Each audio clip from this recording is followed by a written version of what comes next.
giving. Check them out on Facebook, 21st Century Pet, to see the complete line of products. Or you can go to 21stcenturypet.com. Your pets deserve 21st Century Pet care exclusively at PetSmart. Tell them Larry sent you.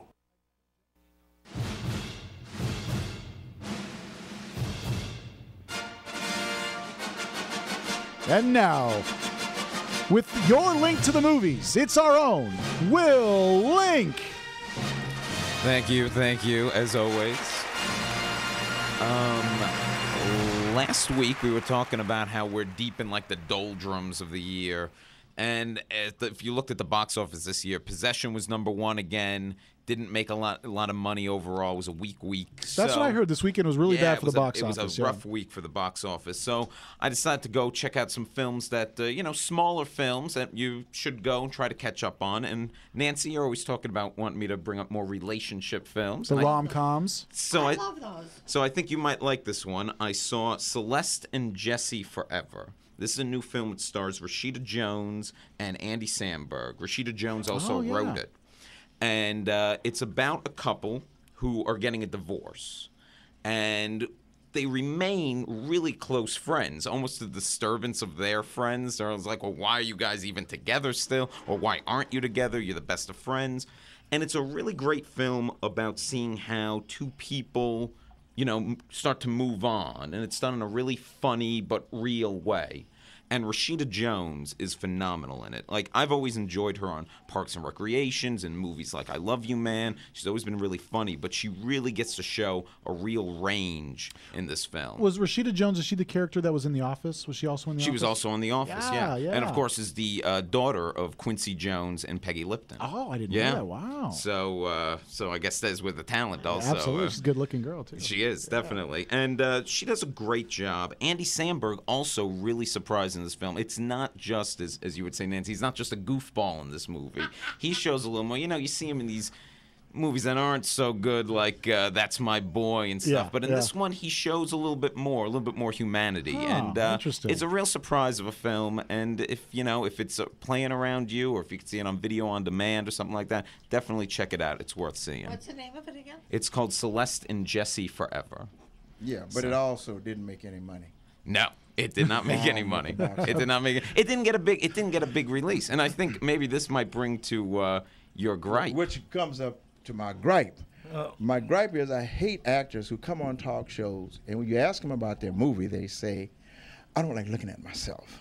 I didn't see the movie because I don't like looking at myself. Well, if you don't like looking at yourself, how can you expect other people to want to look at you? Exactly. I agree with you. Number one. Number two, you shouldn't be seeing yourself up there. You should be seeing the character you're playing. That's right. I watch myself, and sometimes I have a great time because I'm not laughing at myself.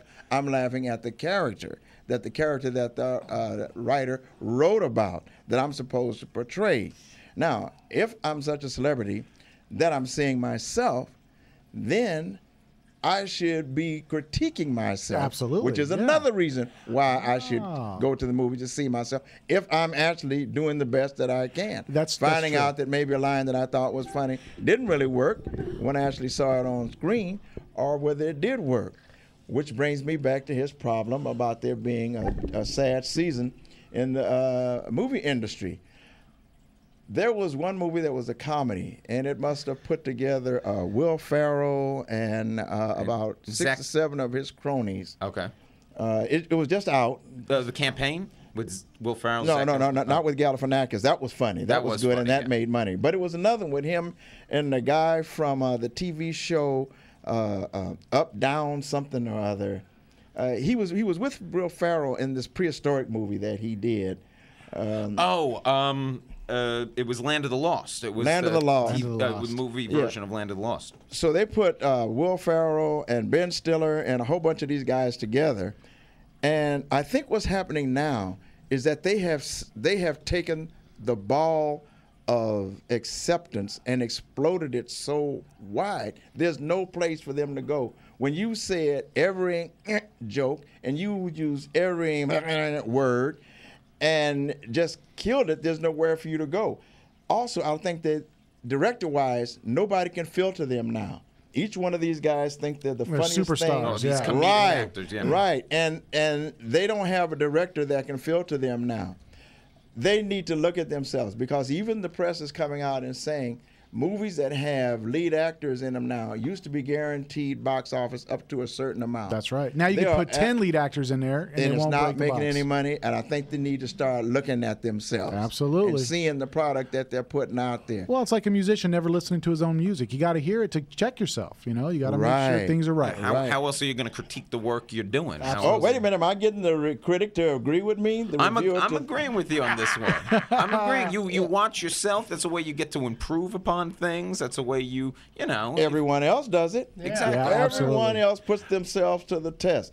Football players sit down and look at film. Oh, yeah, they watch it Basketball constantly. Yeah. players, they have film sessions. So we need our actors to do the same Our darn actors thing. need to start looking at themselves, because somewhere they're letting the public down, and especially this group that got together. I'm calling them out: Will Ferrell, Ben Stiller, and there's about 5 other of them in this movie.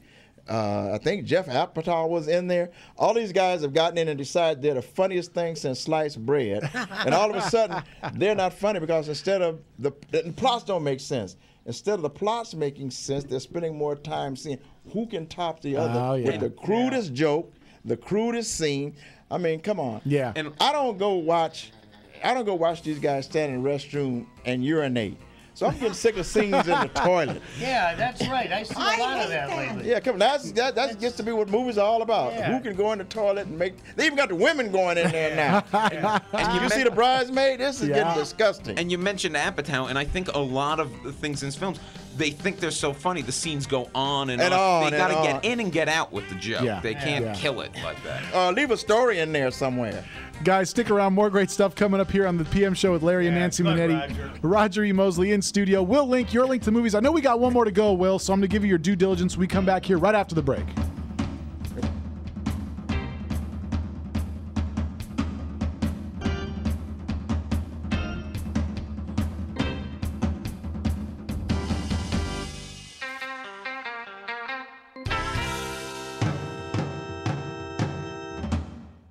Hey, everybody.